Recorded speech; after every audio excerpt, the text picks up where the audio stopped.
आज की कहानी है सोच। बुआ जी समझाइए ना मम्मी जी को, वो हमारी तो सुनती ही नहीं है। ये कोई उम्र है दोस्त बनाने की, जब देखो तब दोनों लोग साथ में घूमने निकल जाते हैं। अब तो सोसाइटी के सभी लोग आते जाते ताने मारने लगे हैं। निधि अपनी बुआ सास से अपनी सास शीला देवी की शिकायत कर रही है, जो उम्र के इस पड़ाव में अपनी निराश जिंदगी में खुशियों के कुछ रंग भरने की कोशिश कर रही है। शीला देवी महज 18 साल की थी जब उसके पिता ने उसकी पढ़ाई छुड़वाकर उसकी शादी विनीत से करवा दी थी। विनीत एक व्यापारी, पिता के एक बेटे, दो बेटों में सबसे बड़े बेटे थे, जो पढ़ना लिखना छोड़ अपने पिता की दुकान संभालते थे। शादी होते ही शीला जी ने पूरा घर संभाल लिया था। शादी के 2 साल बाद शीला देवी ने जुड़वा बच्चों, एक बेटा एक बेटी को जन्म दिया। शीला देवी अपने पति और बच्चों को ही अपनी पूरी दुनिया समझ उसी में खुश रहती, पर उसकी ये खुशी ज़्यादा दिन तक नहीं रही। एक दिन एक सड़क दुर्घटना में उनके पति विनीत की मौत हो गई। शीला अपने छोटे छोटे बच्चों को सीने से चिपकाए उनके भविष्य के बारे में सोच जार जार रोती रहती थी। तभी उनके ससुर ने शीला जी के सर पर हाथ रखा और कहा, बेटा, मुझे मेरा बेटा खोने से ज़्यादा तुम्हारे भविष्य की चिंता है। जब तक मैं हूँ तब तक तो सब ठीक है, पर उनके बाद क्या? बेटा, तुम चाहो तो मैं तुम्हारी दूसरी शादी करने को तैयार हूँ, पर उससे पहले मैं चाहता हूँ कि तुम अपनी अधूरी पढ़ाई पूरी करके आत्मनिर्भर बन जाओ, ताकि तुम्हें कभी भी बच्चों के भविष्य की चिंता ना हो। शीला जी अपने ससुर जी की बात मानकर आगे की पढ़ाई करने लगी। तब उनकी ननद ने एक सहेली बन अपनी पढ़ाई के साथ साथ घर और बच्चे संभालने में उनकी पूरी मदद कर दी। जल्द ही दोनों ननद भाभी की नौकरी लग गई। शीला जी के ससुर जी ने अपनी बेटी के साथ साथ जब उनके लिए भी लड़का ढूंढना चाहा तो उन्होंने साफ मना कर दिया, ये बोलकर कि नहीं पापा जी, मैं दूसरी शादी नहीं करना चाहती। मैं अब सिर्फ अपनी बच्चों का अच्छा भविष्य बनाना चाहती हूँ। मैं नहीं चाहती कि मेरे किसी भी फैसले से मेरे बच्चों को कोई तकलीफ हो। ससुर जी के बहुत समझाने पर भी वो अपने फैसले पर अड़ी रही, तो ससुर जी ने अपनी बेटी और छोटे बेटे का विवाह कर सबको अपनी जायदाद से हिस्सा देकर अलग अलग कर दिया और खुद शीला जी के साथ ही रहने लगी। शीला जी ने अपने पिता समान ससुर की खूब सेवा की और अपने बच्चों को भी अच्छी परवरिश दी। समय के साथ ससुर जी स्वर्ग सिधार गए और बच्चे भी बड़े हो नौकरी करने लगे, तो शीला जी ने रिटायर्ड होने से पहले दोनों बच्चों की शादी कर अपनी ये जिम्मेदारी भी बखूबी निभाई। बच्चे अपने अपने परिवार में व्यस्त हो गए और शीला जी भी रिटायर्ड होकर घर पर ही रहने लगी। पूरी जिंदगी जिम्मेदारी और काम करने की आदत की वजह से शीला जी को ये खाली समय काटने को दौड़ता। दोस्त के नाम पर भी सिर्फ उनकी ननद थी, वो भी दूसरे शहर में रहती थी, तो समय काटने के लिए वो पास के पार्क में जाने लगी, जहां उनकी उम्र के काफ़ी लोग आते, जिनसे उनकी अच्छी दोस्ती भी हो गई। पर जैसे बहुत सारे दोस्तों में कोई खास दोस्त होता है, वैसे ही वो खास दोस्त उन्हें दीपक के रूप में मिला।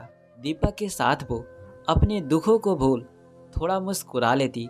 कभी सारे दोस्त मिलकर पिकनिक मनाने चले जाते, पर बेटा बहू पोता पोती जो अपने लिए नए जमाने की वकालत करते थे, वो ही शीला देवी की पवित्र दोस्ती पर शक करते हैं। जब शीला देवी अपनी दोस्ती को पवित्र बता उसे तोड़ने से मना कर दिया, तो बहू ने शीला जी की ननद को वीडियो कॉल लगाकर उनकी शिकायत कर दी। तभी सामने से शीला देवी जी आते दिखाई दी। मोबाइल के सामने शीला जी के आते ही उनकी ननद ने वो भाभी बोलकर उनका ध्यान अपनी तरफ आकर्षित किया।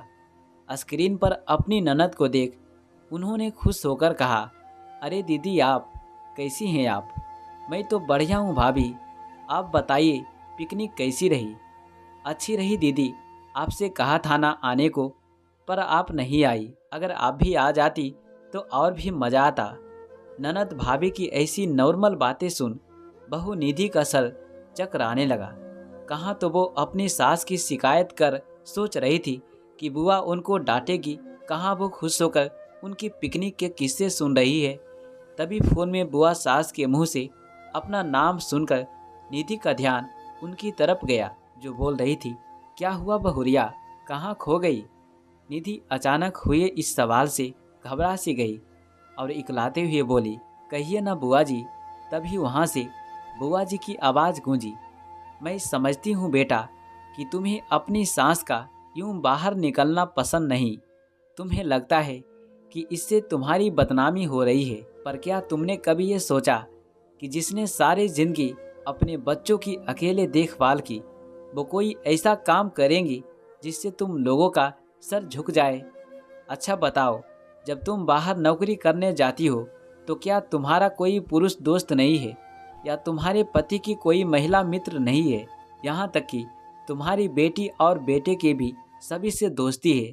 तो जो दोस्ती तुम्हारे लिए सही है वो मेरी भाभी के लिए कैसे गलत हो गई?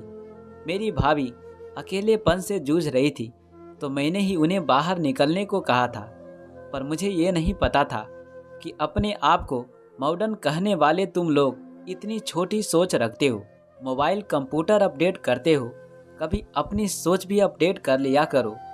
जो काम तुम्हारी जनरेशन को मॉडर्न बनाता है वही काम हमारी जनरेशन के करने से तुम्हारी नाक कट जाती है। बुआ सास की बात सुनकर निधि अपने आप में ही अपनी सोच पर शर्मिंदा थी। कैसे उसने मम्मी जी के बार बार ये बात कहने पर भी कि दीपक जी से उनकी सिर्फ अच्छी दोस्ती है, उन पर विश्वास नहीं किया, और दूसरों की बातों में आकर वो अपनी इतनी अच्छी सास को गलत समझने लगी थी।